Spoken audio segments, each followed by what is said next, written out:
বদরের ময়দানে এই পাশে কোরাইশ, এই পাশে মুসলমানেরা। বিশ্বনবী জালাময়ী ভাষণ দিলেন, তোমরা দেখতে পাচ্ছ এটা বদরের ময়দান না, এটা আল্লাহর জান্নাত, ওই জান্নাতের দিকে ছোট।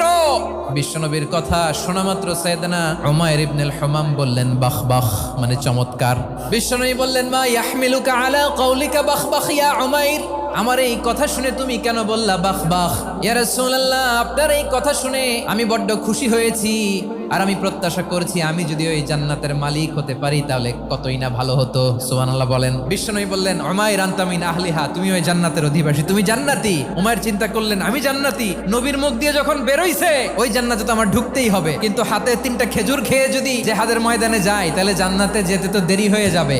এই চিন্তা আসা মাত্রই খেজুর 3টাকে তিনি ছুঁড়ে মারলেন, তলোয়ার বের করে আল্লাহু আকবার বলে বদরের ময়দানে ঝাঁপিয়ে পড়লেন। আল্লাহর শত্রুদেরকে কচুকাটা করে এক পর্যায়ে শাহাদাতের সুধা পেয়ে নিজেও জান্নাতি হয়ে গেলেন। পড়েন সুবহানাল্লাহ।